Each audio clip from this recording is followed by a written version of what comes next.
Path of Night is an actual play Vampire the Masquerade podcast set in the world of darkness. We're all friends, we're here to have fun, but our story can include graphic violence, drug use, sexual content, and other mature themes. Content warnings can be found in the show notes. We talk at our table about safety, comfort, and consent, both as players and storytellers.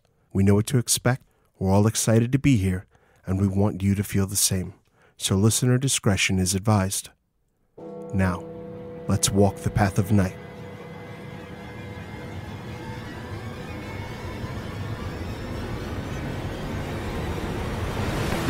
Last time on Path of Night, the Talmahira arrived and activated Britta as the Agent Canary. She escaped from Pendragon to join them on their mission to kill Vito Zantosa. Though Britta took control of her own mind back from her new captors, they remained otherwise in control and prepared for the raid. Miles and Ira woke Wynn from the effects of chemistry. Johnny clashed against a werewolf. Though the Hunter Crystal was lost, Johnny managed to save the injured Suarez along with the other hunters. With Sheila's help and a bit of blood, the Bra remained in control enough to head back to the coterie.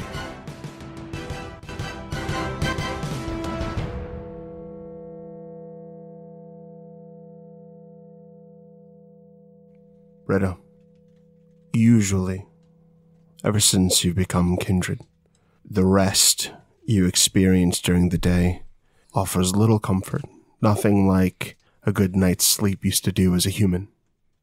But this time it was worse than usual. You arise this evening feeling depleted after this series of trials that you have undergone. When you rise, you are surprised to see that you are not the first to do so. Naturally, Romeo is haunting this place, giving everyone their privacy, but he doesn't really feel the weight of the day like the rest of you. But Perun doesn't seem to have needed to sleep at all, and he has spent his time organizing maps, making final preparations, finishing up the work Eagle did to prepare everyone's gear for the mission at hand.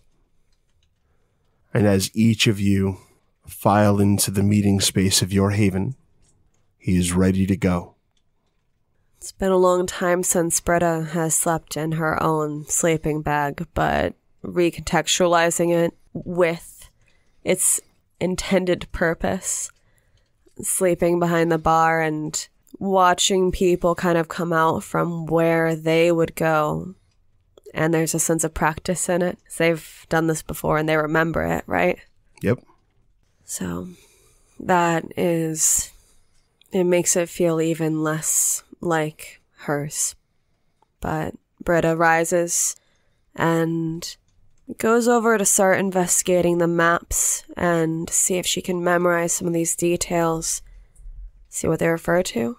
As you get close, they're marked up maps detailing information regarding Sterling Memorial Library. It is a library that is on Yale campus, and that seems to be where the group of you are headed.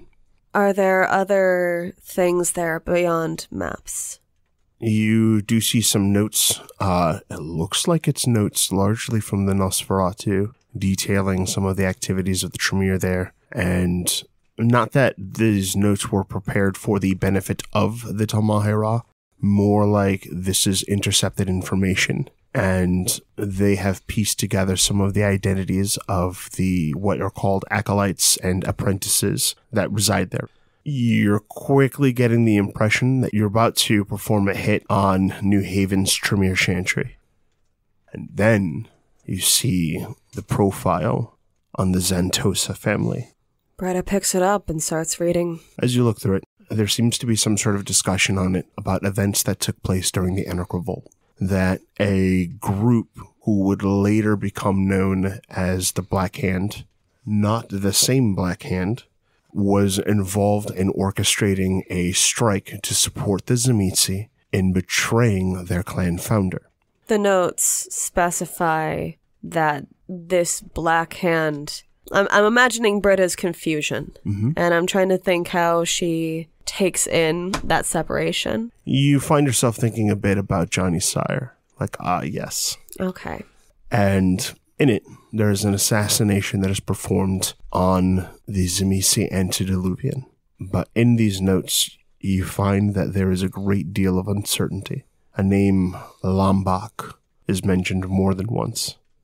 And in these notes, you come to find out that the Zantosa family was extremely loyal to the clan founder and had gone by the name Zantovich. In these notes, there is mention of them changing names and fleeing to the New World, smuggling some object of grave importance. And that object is taken to Connecticut and then New York.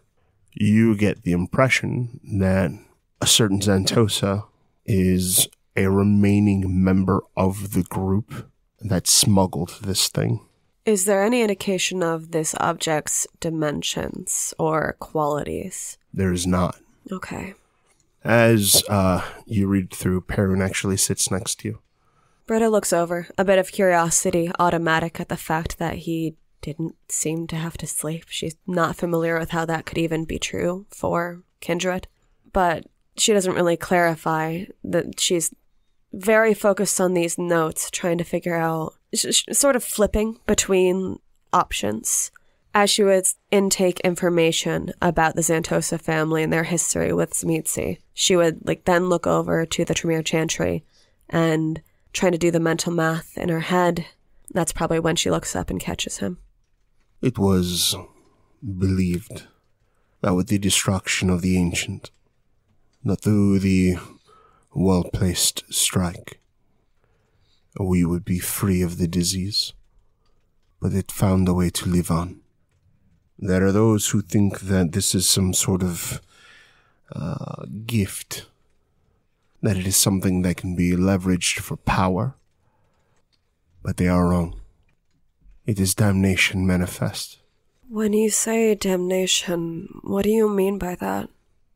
The Sabbat believes that vicissitude is a discipline, a simple power, spread among packs, among the diocese of the Sabbat, a power like any other. But they are wrong. It seems sometimes to behave like an infection. It is an infection. It is an entity, an invasion. And as the Sabbat spreads, so too does it. And there will come a night where it is all, and all are it. Unless we find a way to kill it, to purge its existence. But killing the Zantosa, would we even be able to find that remnant? We know where it is. You've come so terribly close. I can see that in you. You went to the house, did you not? We did. And even though you wisely did not venture to what lies beneath it, you know it is there. And you know that it is not content to remain there. There was a feeling in that place. I mean, like that, but do you have a way to kill it? I do not know that life and death mean to it what it does to us. But I know that it is dependent. The most powerful aspects of it are the limitations by which it can be beaten. It is an infection of the flesh. Deny it the flesh, and you deny it of its ambition, of its path to victory. Making sure it has no caretaker and that it won't be fed further. We can isolate it. The caretaker knows what it requires. That it requires anything means that it is not without limit. And even if it isn't, even if we can't place it within the usual bounds of life and death, then maybe finding a way to freeze it like a virus in ice. You are familiar with Romeo. Yeah. You are familiar with the realm that Romeo occupies. The Britta, place of emotion, dreams, and death, but a place without flesh. Britta goes a bit cagier at the mention of the Shadowlands, because the mention of the Shadowlands reminds her, even as she's starting to go into planning mode and very much understanding that the Sabbat are drawing nearer and nearer and that she doesn't want them to have access to this power. But the mention of the Shadowlands brings back the bits and pieces that she can remember. Walking in and how gray it was and the training. So, caginess.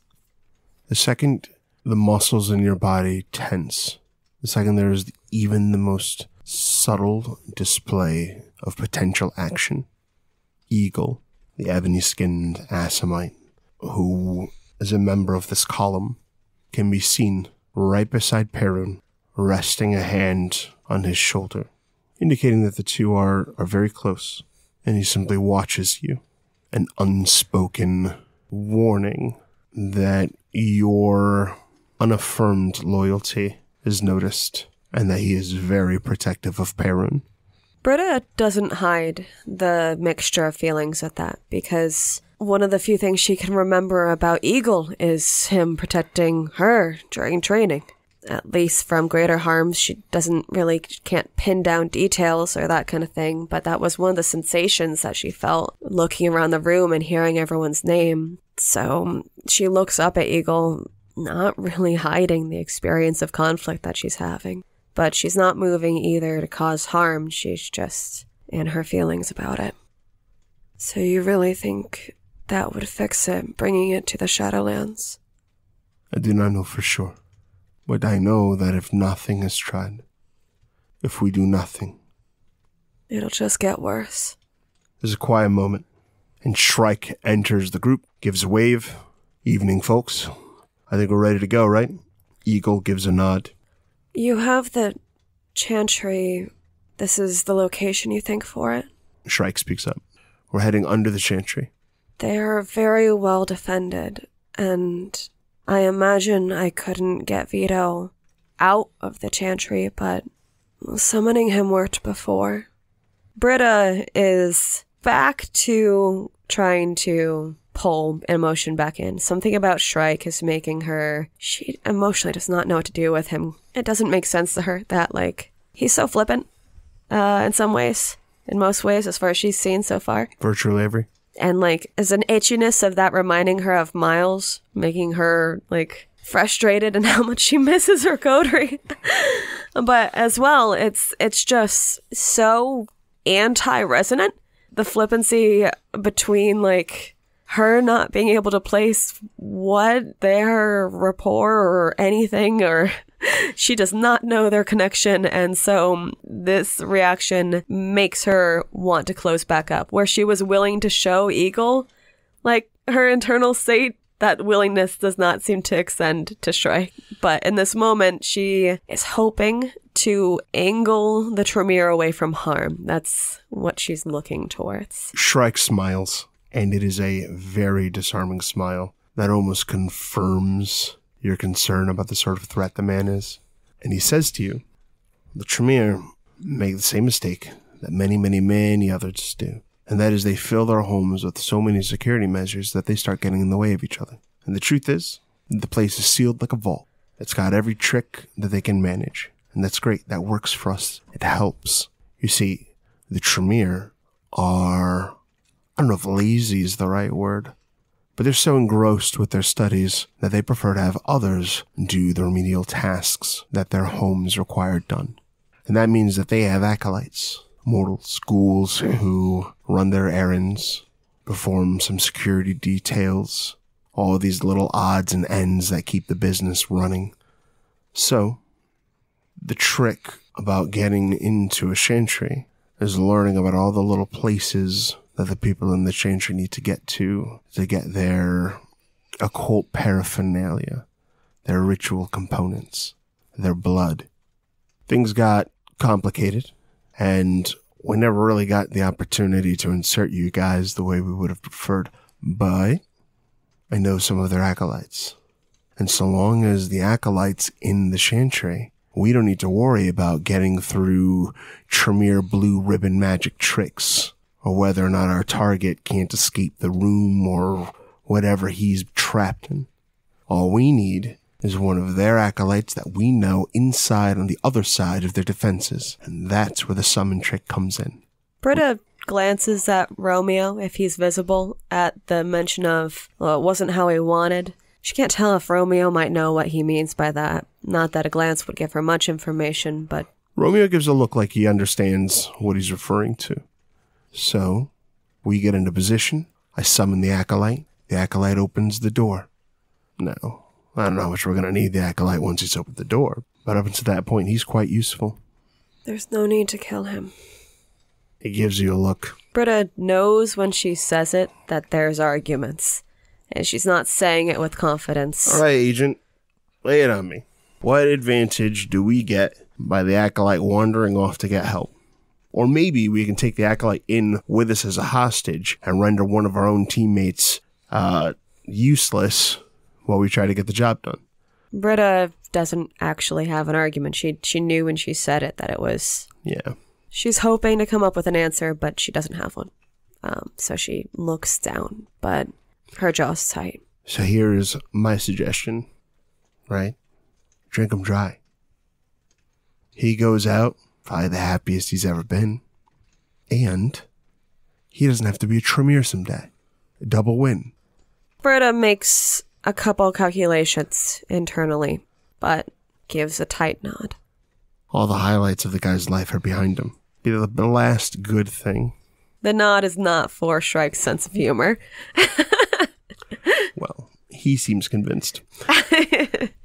And he just kind of, enjoys the company of the column as he puts on body armor. He has this, navy blue kind of top coat. And he suits up into something sharp. Britta, seeing that it's go time, she replaces the finishing details, getting the knives strapped on, making sure that what can be concealed is concealed. Shrike turns and offers you a trench coat. Britta... It's okay. We vampires do this thing wearing these all the time. Oh, Miles' similarities really freaking Britta out. Mine's better.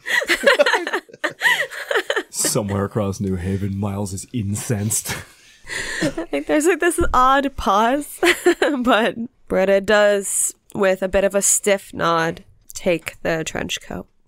The group of you head to the armored truck, and you go. The armored truck is loud. It's not a comfortable, trip. It's not exactly like the sports cars that you've become used to. But it gets you there. And when you get there, the group piles out and starts heading to the library. And as you walk, you begin to notice that the people who walk the sidewalks, who hang around the entrances to the various buildings on campus, ignore you. It's like the group of you aren't there and your outlandish, ridiculous outfits don't catch their eye at all. You are in a massive crowd, a huge throng of people, and are totally alone. Britta sticks closer to Romeo.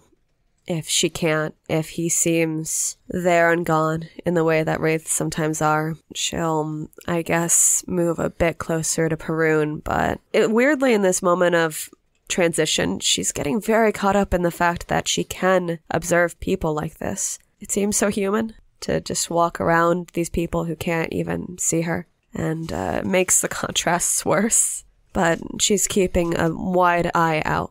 As you get to the door, the library is actually closed up due to the time it is. And Romeo gives a subtle nod to the group, those who can see him. And this phantasm of a once Toreador seems to interact with the building. And the door comes unlocked and opens itself for you. At the click of the door, Britta readies the pistol. She's not raising it. She's just keeping it in her hand. Shrike and Eagle actually follow your lead on that, readying their weapons. And the group of you head in. Tanaka speaks up. This was the most fortuitous moment, but up here is going to grow dangerous. And she rests a hand on the door and seals it in time so that it may not be interacted with. What does that look like? A pulse. Britta watches, the curiosity again flickering. She can't help but to wonder about it. Shrike leans in, You want to hear a weird story? As the group of you are heading downstairs. Britta, like, a little absorbed by the strangeness of this pulse and that, like, maybe sense of time emanating from it, is not expecting Shrike to get, like, up close and personal. So she's a bit of... It's not really like a jolt. Like, it's not that far, but it is like the surprise just comes through. A startle, yeah. And she looks back at him, again, just so confused by how to relate to him, but after an expression that probably reads as, "What is this?" does kind of nod. She reaffirms the nod after she realizes that she's given the world's vaguest answer. Check this out. Perun wasn't going to allow the mission to happen without you.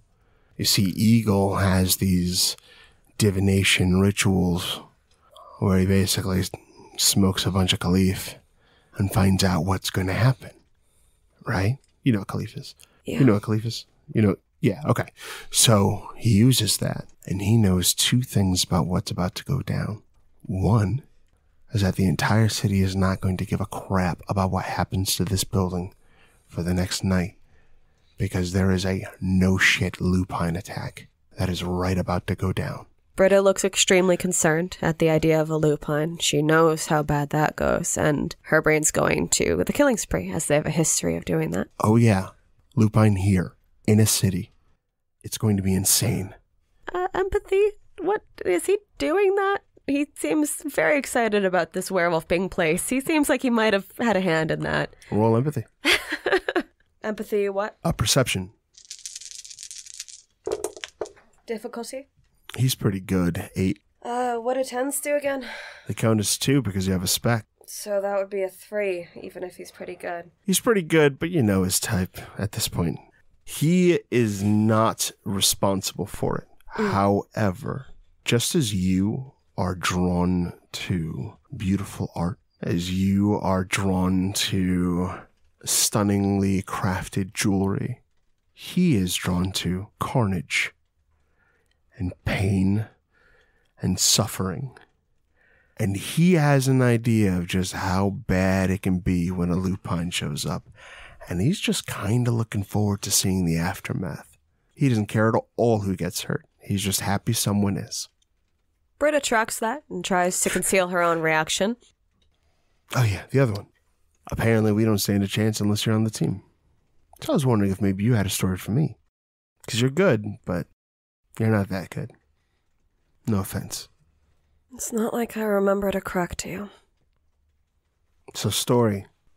What is his body language as? His body language is somewhere between that of a cat burglar and a soldier sweeping an area for hostiles. Britta's not sure, even if she wants to give a story back, but she can recognize that this is useful information that he seems to be dangling in front of her. So she's willing to play the game, and the first story that comes to mind is when we ended up going to Hell House. It was, even from the outside, you could feel it. There were pretty details, some stained glass mural, but even before the door opened and you could see the way that the bodies were set up and altered and the things moving around in that place, it felt so oppressive that when we finally got hold of the Zantosa and we were ready to leave with him, that was the first time that I really started to get a picture that this was even a part of me. I'm the reason that Vito's kindred. Well, this time, cut his fucking head off. Alright? He steps on, and it isn't long before Perun telepathically addresses the group at once and says, "We're here." As you advance downstairs to one of the cellars of this massive library, you come to what looks like a zone that is sealed off with 2 steel doors. There's a do not enter sign right on it. And when you see the sign, I need you to make a willpower check. 2 successes. With 2 successes, you resist the very subtle urge to not go anywhere near the door and ignore it completely.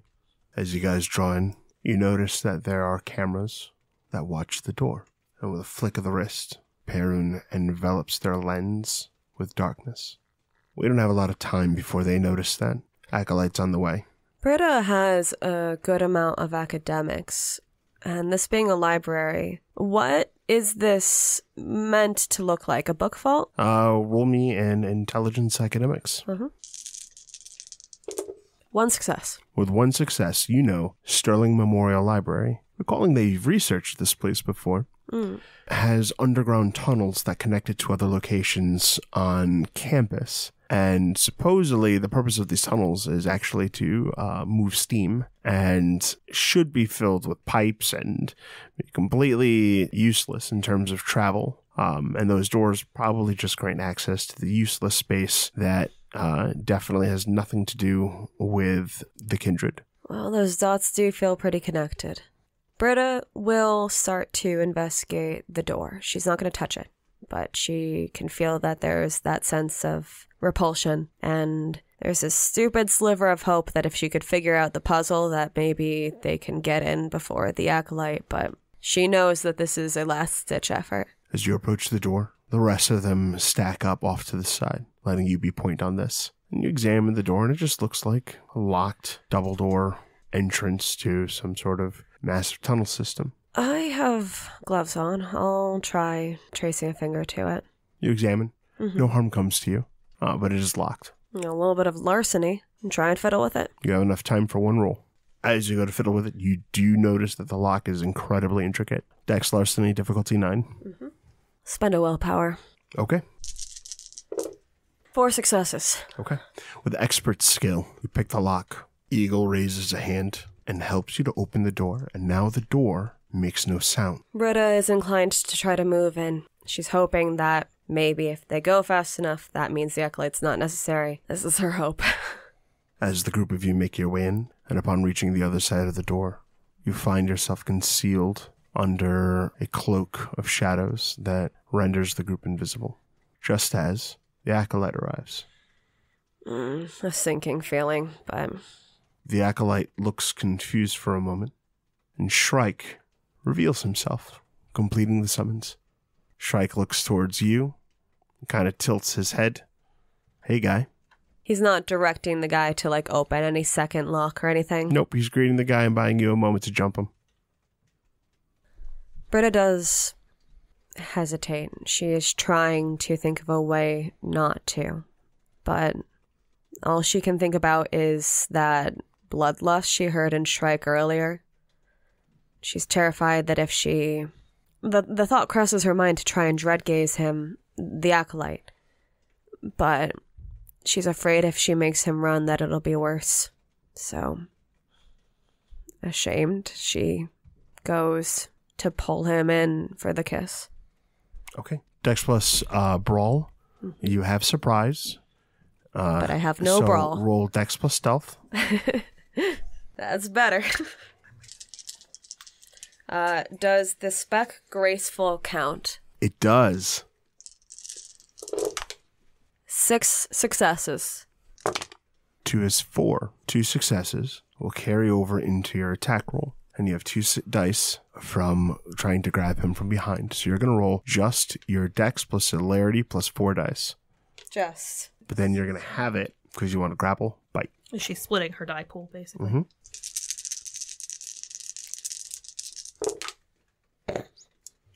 That's 2 1s and no successes. He accidentally bite his jawbone. You go to grab him, and your fingers slip right off of his tweed jacket. Shrike gives you a look, and we roll initiative. Shrike will be going on to 23. 13. Okay. Shrike very casually snatches the man with a hand gripping him by the chin, and he turns this poor young college student's face so he's looking at Shrike, and Shrike's eyes blink and are suddenly that of a cobra. And this young man, clearly meant to look like a student, probably an intentional guise, falls helpless to his gaze. The guilt just steals Britta's balance. But Shrike grabs him, establishes eye contact, and seems to paralyze him with this serpentine power. And Britta does as she was going to do, to lean in to give the kiss. She doesn't even know if any of that pleasure, any of whatever small amount of comfort she might be able to give in this action could get through whatever's happening with the eyes, but she's trying. You're going to get a +2 die bonus for attempting to grab him from behind. And because he is woefully distracted, you'll get an extra, you get a -1 difficulty to your grapple attempts. So Dex plus Brawl, diff 5. I'll spend a willpower. 4 successes. You snatch him right up. Your celerity action. Drink. Once you enact the kiss, combat ends. How much are you taking? Britta has full blood. She's doing this so that she can't think of a way out for him. Britta is already very aware of the heat that's been brought onto her coterie from her involvement in the TMR, and that fear leads her to do as she's told. You feel him die in your arms, lost to artificial throes of ecstasy. And as his flesh turns pale and he is ensanguinated, I need from you a conscience roll at difficulty 8. A bit of blood falls in a tear as she does what she's doing. Who knows if that regret will linger or not. You feel an ice-cold hand against your back. Whose hand is that? When you look, it appears to be Romeo attempting to comfort you. I succeed by 1. You wish you had thought a little quicker, did something faster, sweet-talked Shrike, saved him somehow, and it eats at you that this young man had to die. The man whose teeth are like that of a shark crouches down with a pinprick to his finger from his razor-sharp thumbnail. He presses just the smallest drop of blood to the flesh of your victim, and the young man crumbles to ash. Britta had already been a bit pulling away from Romeo. His comfort in this circumstance, she doesn't know what to do with it because she can't place how much he's with them, how much he's with her. She is doing something horrible, and she knows she's doing something horrible, and she knows she's doing it for selfish reasons. And his comfort doesn't feel good. But at the same time, as she's starting to pull inwards, the body turns to ash, and that's horrifying. Britta takes a couple steps back. There. The one with the eerie smile says, all gone, like he never was. Nothing to feel bad about it anymore. Shall we? Britta turns and she wipes the tear off her face, just hating herself and everything for what she's done. She'll follow along, but she won't be leading the group right now. Eagle sort of tucks you behind him, and he takes point for the fire team, and the column starts to make its way. The items that were carried by the ghoul are quickly collected by Shrike, and he seems to go through the little occult objects that this man had carried, and uses them as a means of bypassing a handful of mystical defenses. A strange ward here, a watching gargoyle there. Not the kind of gargoyle you ran into last time. This time just an inanimate statue. It still provokes nervousness. Britta absolutely heightens her sense of vision to check over for any sense of movement.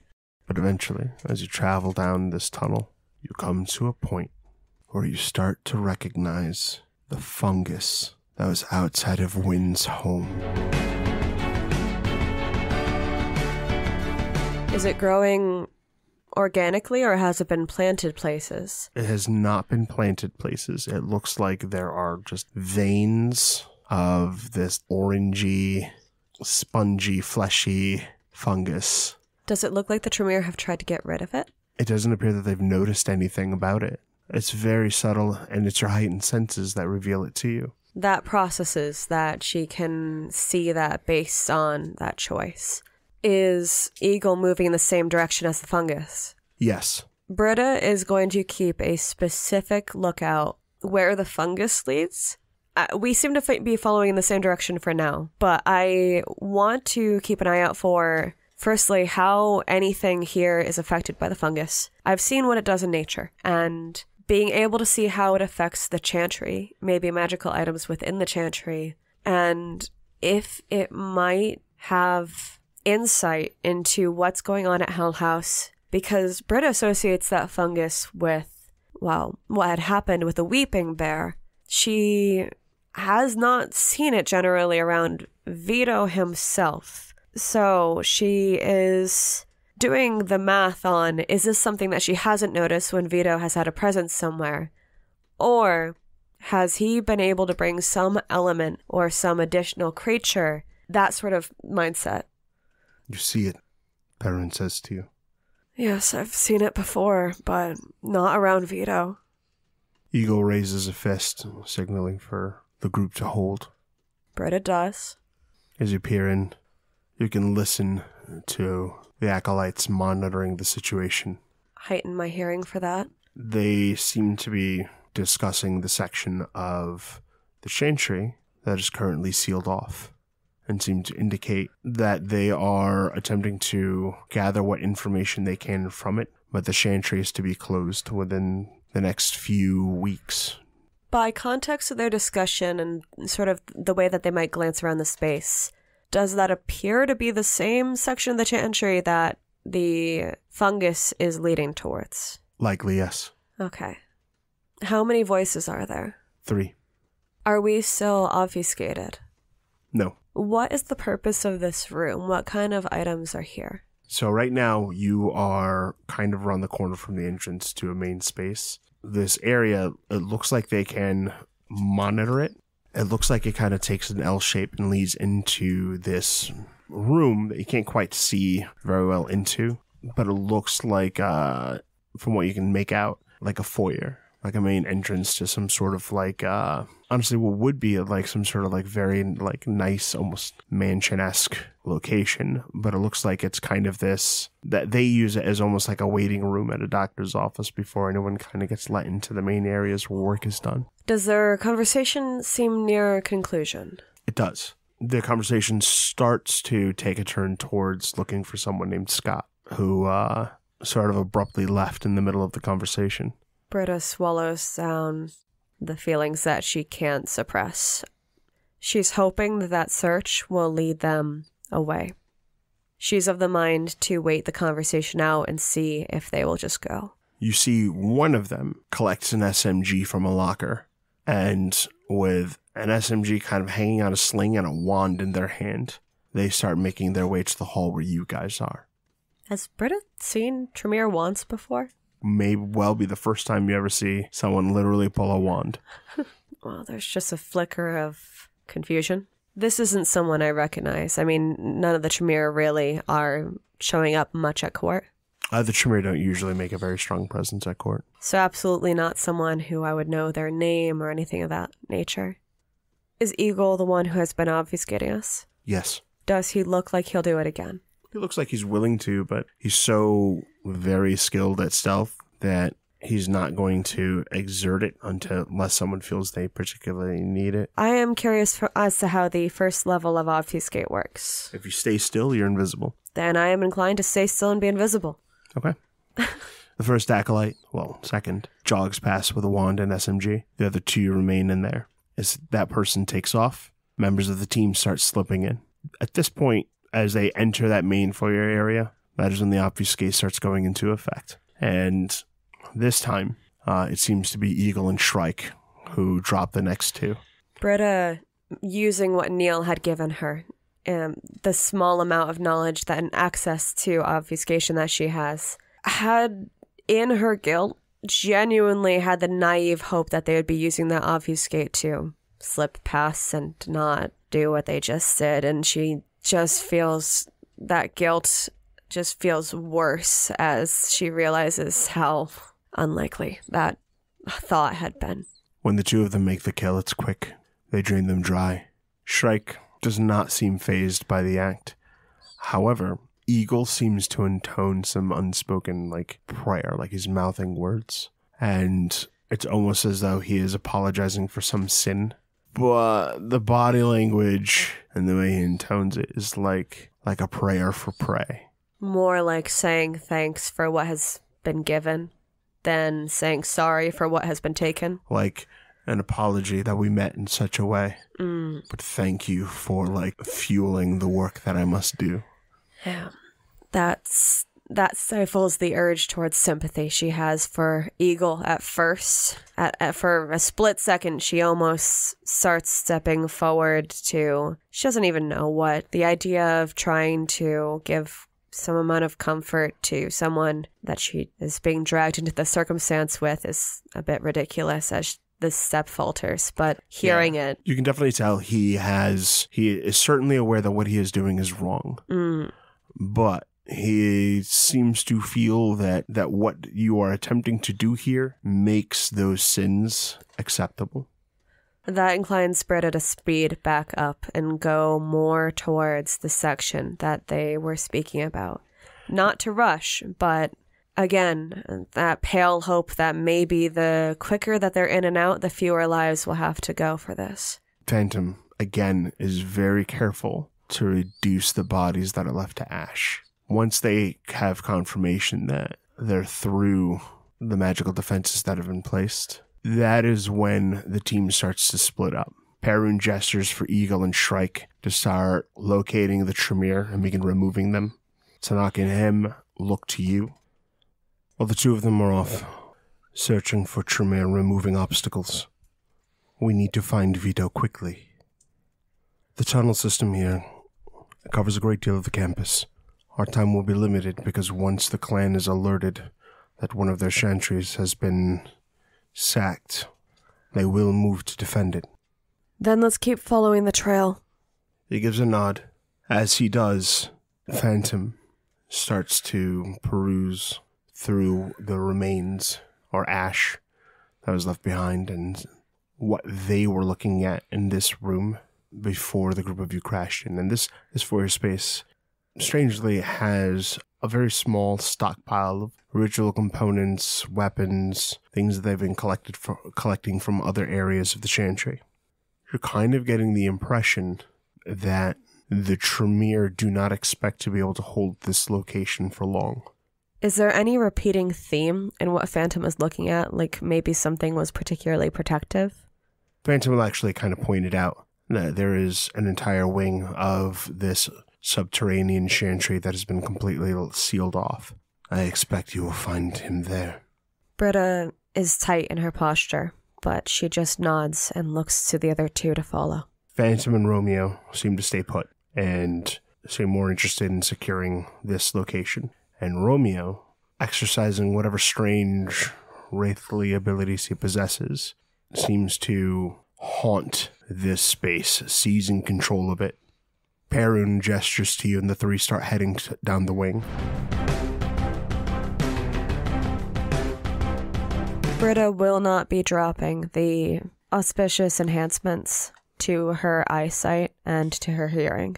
She'll keep them up, and partly to be following the trail of mushrooms, and partly just as a precaution. As you head down the wing that's closed off, a lot of the lighting, the lights that they keep to kind of illuminate these tunnel pathways, are blown out, and it's darker. What few remain functional kind of blink on and off. What seems to have blown them out, if there's any indication? Fungal growths. Yep, that tracks.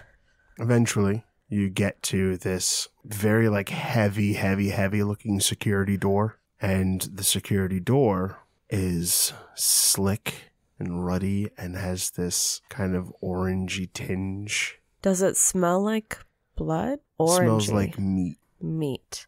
Is the orange matching the fungus? Yes. This door looks heavy, but does it look locked?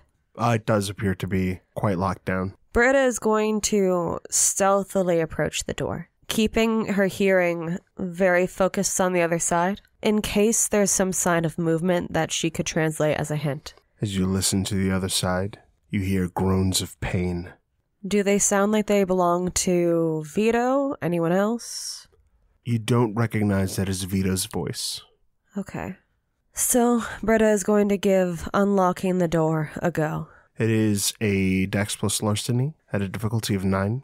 As you approach the door, I need a willpower check to not become impossibly lost. Speaking of willpower checks, when would you like that? Why don't you go ahead and give me that one now? Mm-hmm. And then we'll follow it up with the resistance to the chantry defenses. Can I spend willpower on either? On the second. Okay. So the first one being the strike of midnight. Your permanent willpower score, yep. Yep. 3 for the Week of Nightmares roll that just happened. Okay, and now I need a willpower roll to resist the enchantment. Your difficulty is 6, and you can spend willpower. I will do so. I do not want to be lost here forever. 10s being 1 success, right? Yes. 2 successes. Okay. You do not find yourself suddenly lost while attempting to walk a straight line, and you make it to the door. Mm-hmm. Now for the door, it looks like there is a electronic lock on it. You have the tools with which you can pick at it and attempt to trigger it unlocking, but it is very difficult. So you are going to be rolling at a difficulty of 9. We do have access to that whole prep room. If I go around and take a look, how far back was that? The prep room? A short walk, but a bit of a distance to travel. I'll give it a go. I'll spend another willpower. No successes. You work at it, and you hear like a buzzing noise, a slight red light, and it does not allow you to pass it. Britta turns and shakes her head. I haven't got this. It's beyond me.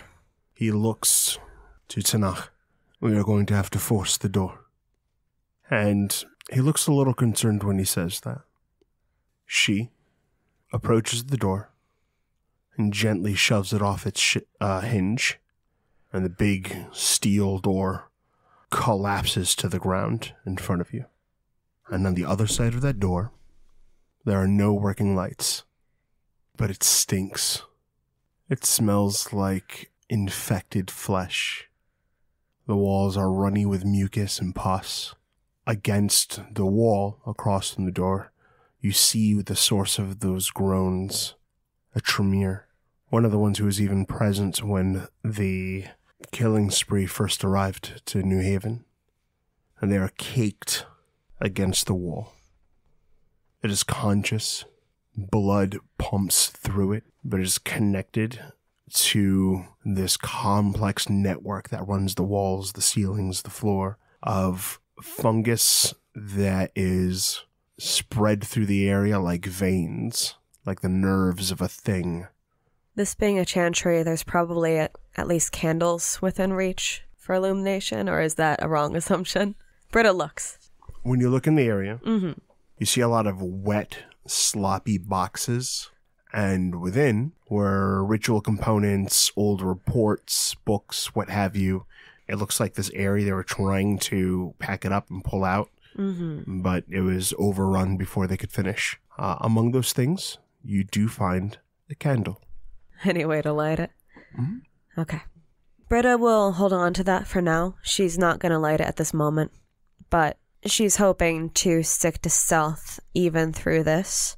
At least if there's any chance of it. We did just kick down a door, obviously, so I know that we made quite the announcement, but I'm unsure of how capable this person is of seeing us.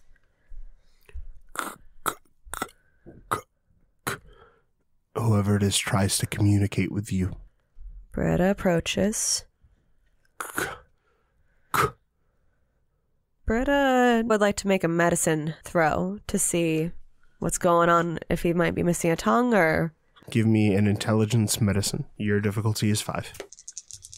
2 successes? With 2 successes, you're leaning close and determine that this Tremere, or remains of them, that is caked against the wall, covered in this mushroom and flesh and spongy tissue, and one of the eyes moves while the other is paralyzed, and he looks right at you. You're certain that he has his tongue, because what he says is, kitty cat. All right, well...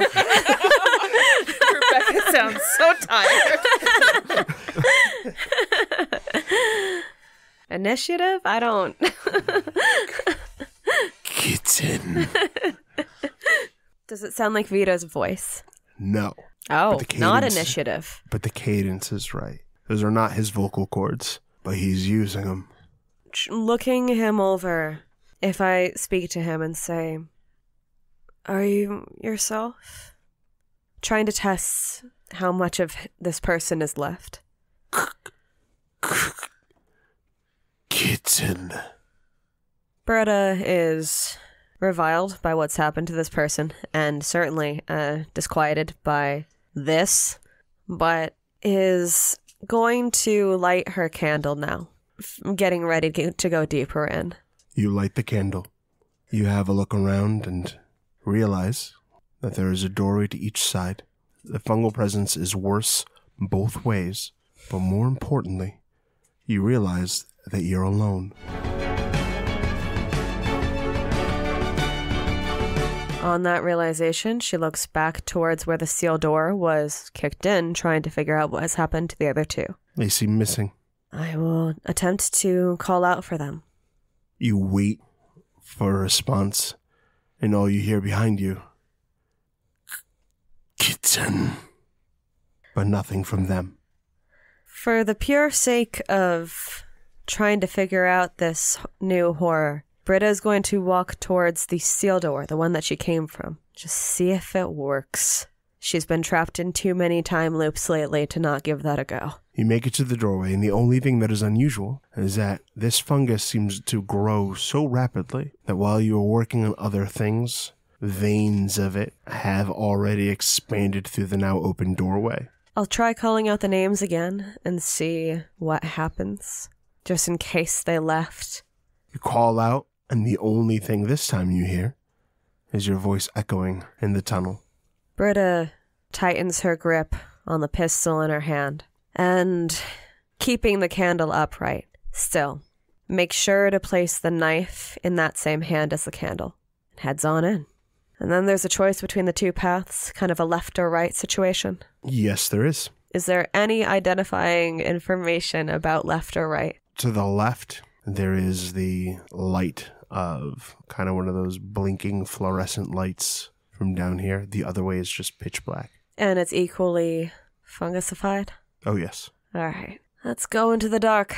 Britta, very much in battle mode, tense and ready, decides upon the path that doesn't already have a light set in it. I mean, she keeps her eyes on the poor warped Tremere as long as she can, but as soon as that path, like the darkness of it, overtakes, her focus is entirely there. You venture into the dark, and as you go forward, you come to a hall with a handful of open doorways at each flank. So each side, there are these rows of open doorways. When you peer into the first one, you see what looks like an open space, cement floor, and old chalk sigils drawn onto the floor. And you start to kind of piece together that this is some ritual space where young Tremere would probably go when preparing for the night. They'd have access to all of the components that are available right here for them to do their evening rituals, and then they could be on their way. When you look to the left, you see a small 10-foot by 10-foot room, and all there is a now emptied bookshelf, soaked and ruined clothing lying around, a handful of components, and a cot. Soaked in what? The same fluid? It looks like mucus. Whatever it is, it's like thick and reflects the light of the candle. Does the clothing match Vito's size, theoretically? It does not. One of the main articles of clothing that stand out to you is a robe. And keeping Vito in mind, are there vents, drains, that kind of thing? Oh, yes. And the vents, what pipes you find, they are covered in this stuff. When Britta's eyes flit around the room, those start to become some of the first places her eyes land. But she'll go on to a couple of the other doors. As you head up back out into the hallway to continue your investigation, back where that unfortunate soul was pressed against the wall, you hear a squelching noise. I will go back and investigate. And as you take just a step in that direction, you hear the clicking of many legs moving down to the floor. And you recognize the sound, and it reminds you of your past visit to Hell House. At that sound, Britta puts the knife away and switches guns. This isn't pistol time anymore. The assault rifle is in both hands. She sets the candle down at her feet and gets ready. Sure enough, a kind of milky, wet head comes crawling into the room on these legs that seem made from ribs and intestines. Britta is spending enough time to absorb this visually before shooting. That's all. Give me an attack roll. 5 successes. 4 dice will roll over into damage. It's a lot of ones. 3 damage. With 3 successes, you actually kill it. Britta did not expect that.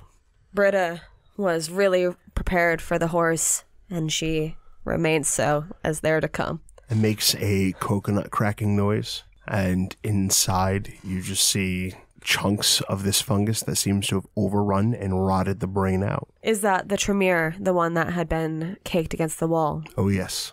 There's a moment of that visceral horror of seeing how far gone.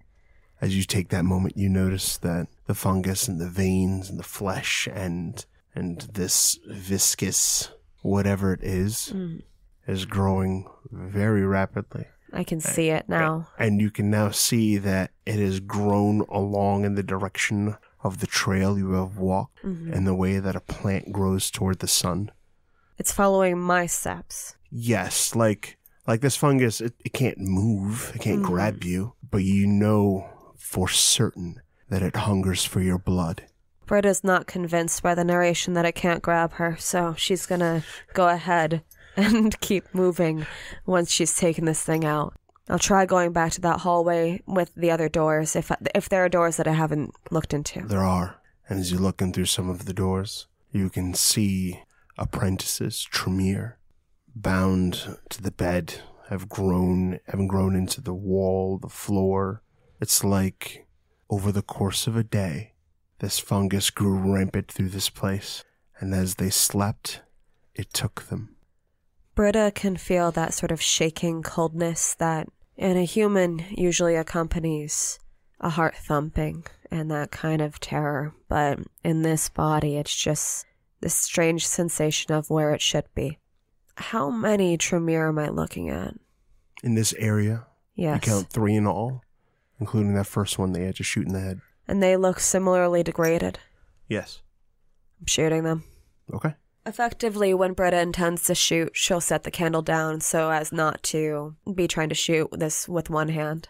One of them kind of twitches and screams when you kill it. Britta bites back the horror at shooting something that looks so humanoid, but the twitching is a terrible vindication. Can I get a perception investigation? Yep. Heightened senses is still up. It's normally diff 8, but you've got the candle reducing the darkness penalty. So diff 7, and then another reduction equal to your Auspex rating. So that's a difficulty of 4. 1 success. With 1 success, you reach the end of the hall and find that there is a stairwell that goes deeper and further down into this complex. But at the top of the stairs, backing away and fleeing when it really gets a good look at you, is a hand. A severed human hand that is covered in pustules and teeth, and it flees you. Did it appear to have eyes? No. And if it did, gone now. I realize with all the pustules that this might be a complete non-question, but would the skin tone match Vito? The skin tone does not match Vito. All right. That hand is Tremere made. Oh, extra gross. Well, I'm going to try to follow that hand to shoot it down, I suppose. You follow the hand down. By the time you're down that floor, the hand is gone.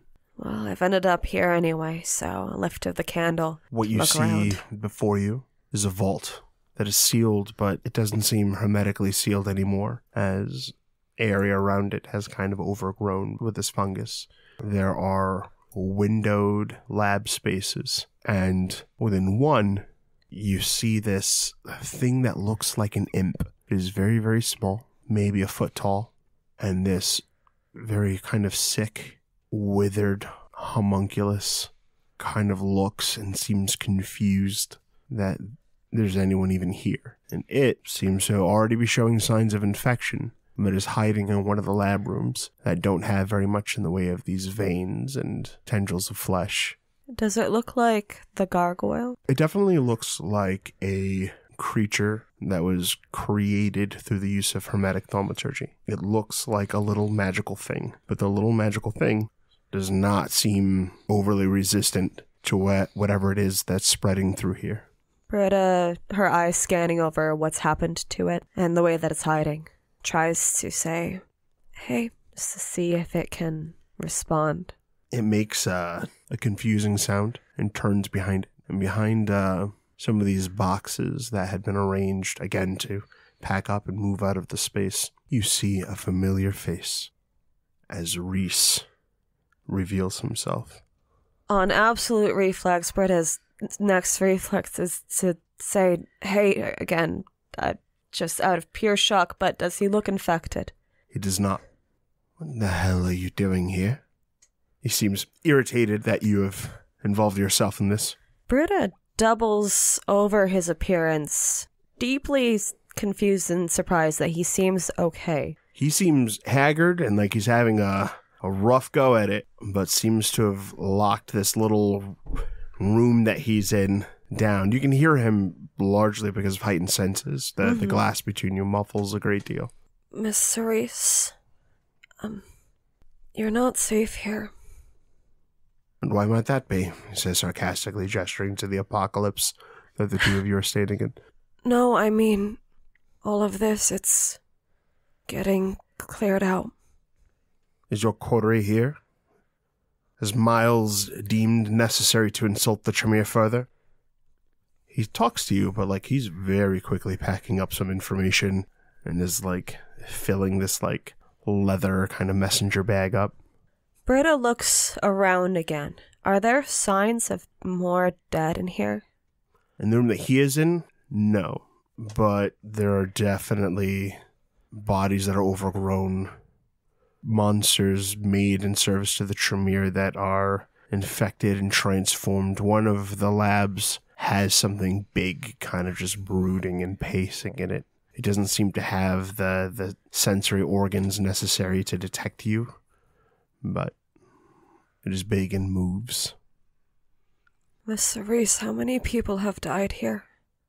He looks like he has no intentions of answering that question, but regrets the truth of it. Enough that, if not handled correctly, all of this can end up having been wasteful, meaningless in the end. But you have not explained why you are here, and how you got in here. It's not my coterie. I'm sorry, but I have to kill Vito. You cannot kill Vito. He's too important. Puts his hands up. Please, I could exert my will over you. I could. But I am not going to. I am going to hope. Do you recognize that what I am telling you is the truth? Vito Zantosa is connected to an ancient vampire of incredible power. So ancient, so powerful, that they themselves are a sympathetic link to what could be vampire kind. The horrors you see here happen everywhere. The kindred are cruel and monstrous. I am no exception, but surely you've learned at this point that I am speaking the truth. Vito Zantosa represents freedom from the kindred condition. We could make the world better. And to do that, I am willing to sacrifice many lives. Because for thousands of years into our future, I will have saved many more. Vito must live. What do you mean when you say freedom from the kindred condition? You know exactly what I mean. Britta looks his eyes. That is a solid hook for her. Scanning back and forth, looking for the truth. There is a disaster coming. Something truly terrible. And the only way The only way to survive it is to not be kindred at all. Help me. Let's get out of this place, and I will reward you. Britta can't conceal that she's considering it, but the way she got here with the Tamahira is weighing on her. As you consider, a hand slaps against the glass beside you. When you look, Perun is there. Britta startles. She turns the gun immediately, but lowers it slightly. You must not allow distraction, he says, kind of confused and way haggard compared to when you saw him just a little while ago. Does he look orange at all? No, but he does look to have suffered wounds and is visibly, incoherent. I have found Vito. Come, I'll show you. Is there any way that we could work together? Britta looks between the two. By the time you look back to Reese, he's gone. Britta bites back the sound of surprise, feeling a bit foolish for having been surprised at all, but hope keeps getting her. She swallows it down, looks back to Perrin, and dips her head in a slight nod. This way. He leans and walks like he's got kind of like this slightly broken neck, but seems in control of himself. She's slow. She looks around for Reese again, but she does eventually follow, dragging her feet. You scan the area but don't see Reese. And as you head deeper in, you arrive to what looks to be prison cells. Spaces specifically made to hold, things like Vito. And one of them is every bit a cell as it is as much like an observation room. Like a space to hold something that you can watch from the hall. And that room is filled with gore that clings to the ceilings, the floor, the walls. And sitting, barefoot, and just kind of linen pants and a shirt, or cotton pants and a shirt, is this hideously malformed Vito Zantosa. Ah, there you are. He sniffs the air. I know you are here. I have been thinking of you, he says, approaching the glass. When you say malformed, again, can he see me? By the sniffing, I'm not so sure. His eyes seem very pink and kind of messed up, but they at least track in your direction. Turning back to Perrin, is he there? Yes, but he is just kind of staring blankly. Britta looks at him, a bit of desperation, and puts her hand on his forearm, and she says, "You needed me to be here for this to go right?" He leans down and says to you, "Kitten." Perrin? Yes. Initiative. And that is when you hear sounds from all of the other labs as glass starts to shatter everywhere.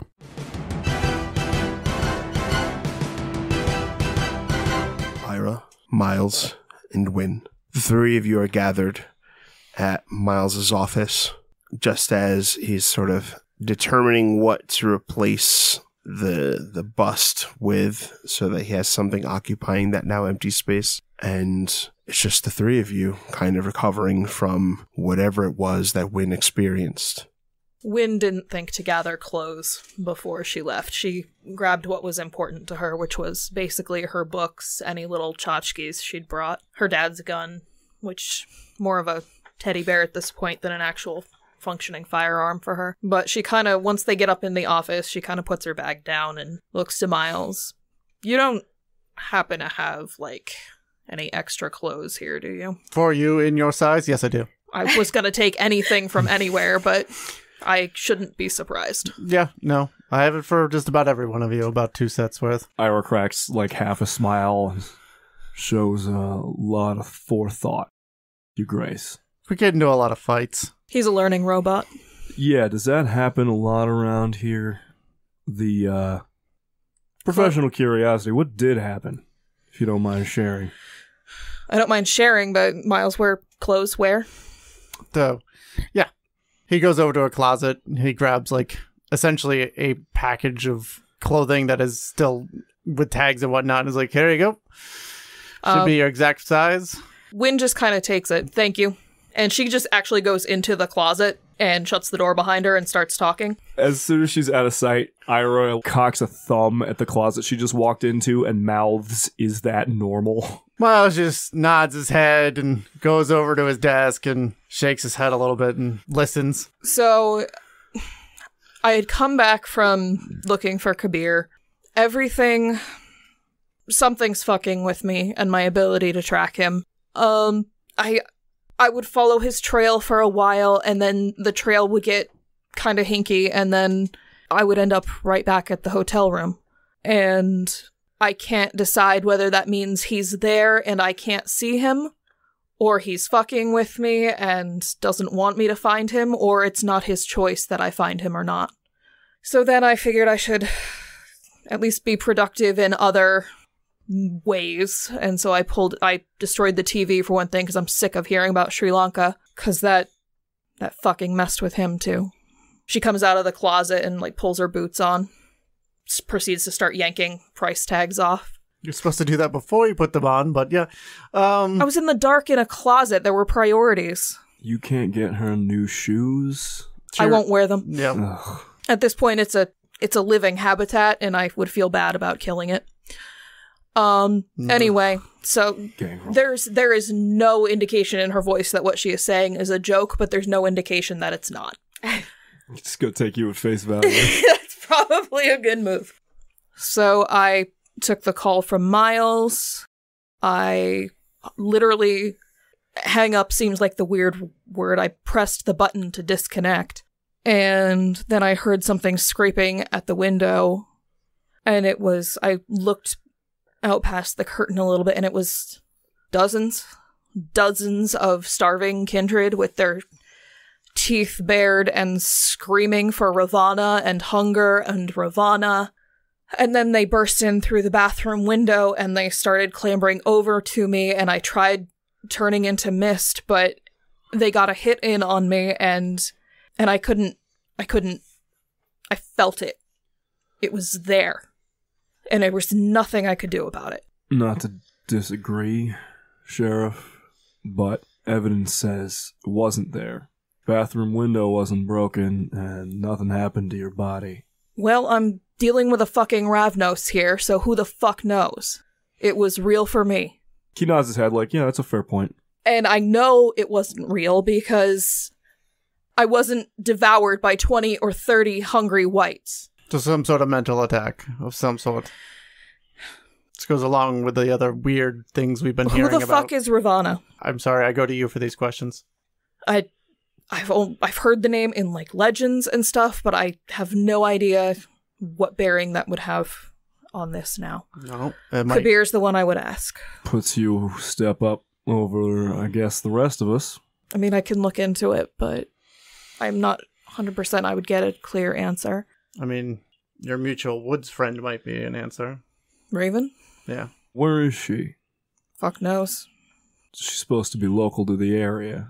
Right? Hypothetically, she is, but she's also gangrel and she does whatever she wants. She went independent quite a few months back, and she's not really beholden to anyone here.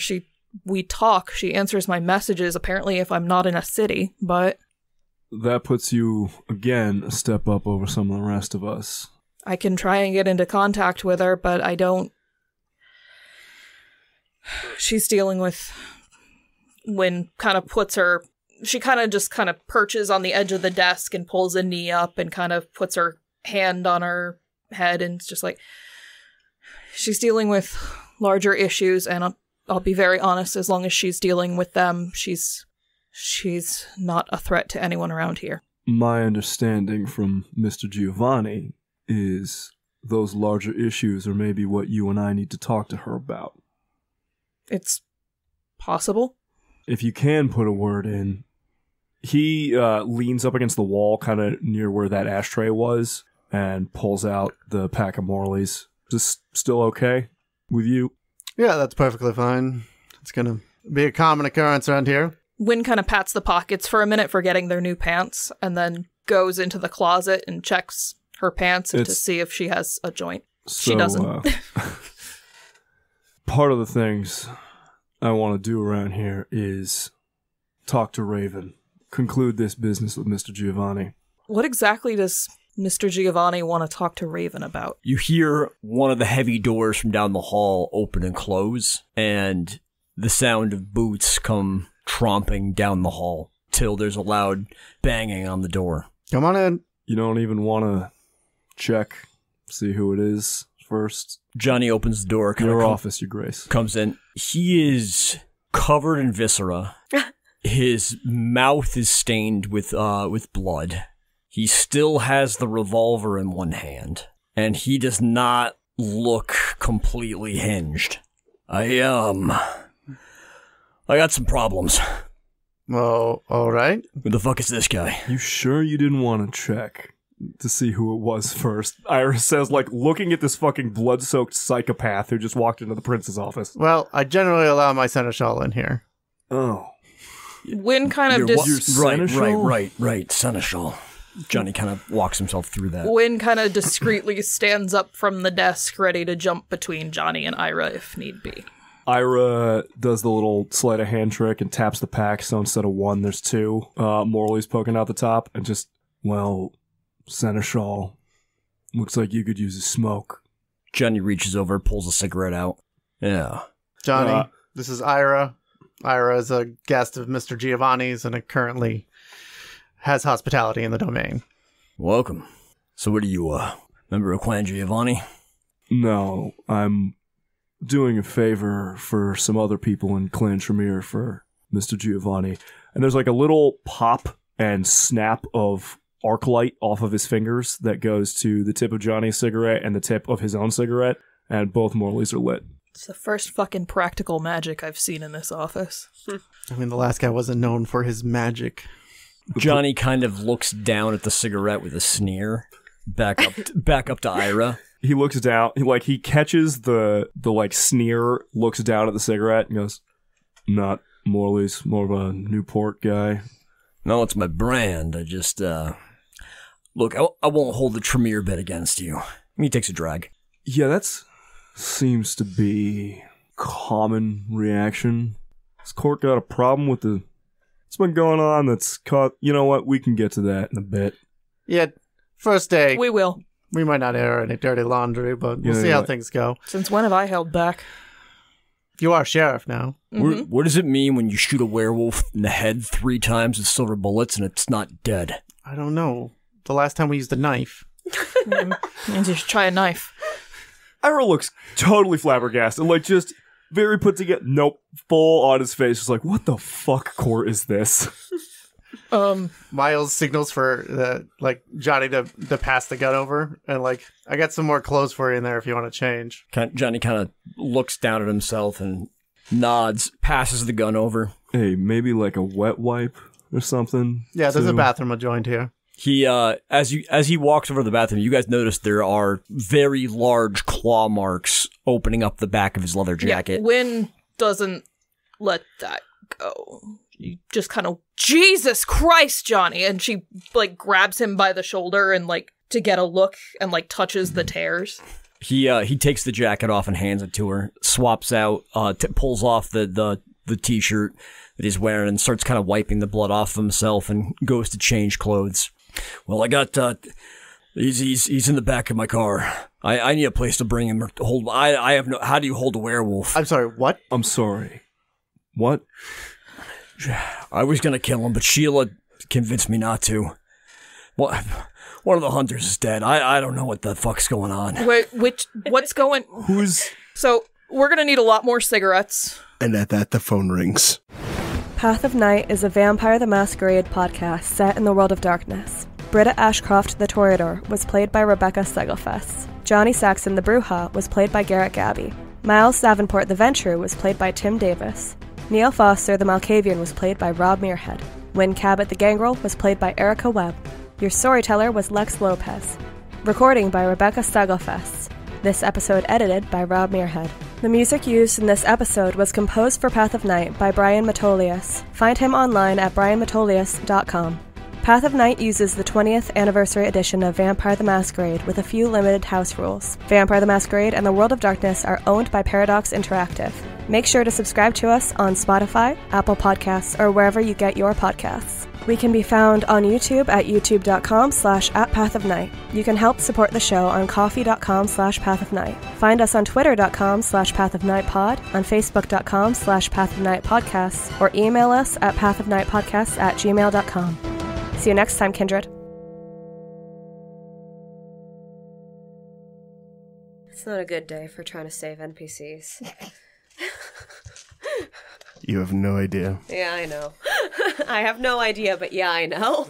I agree with you on both. The vibe is strong.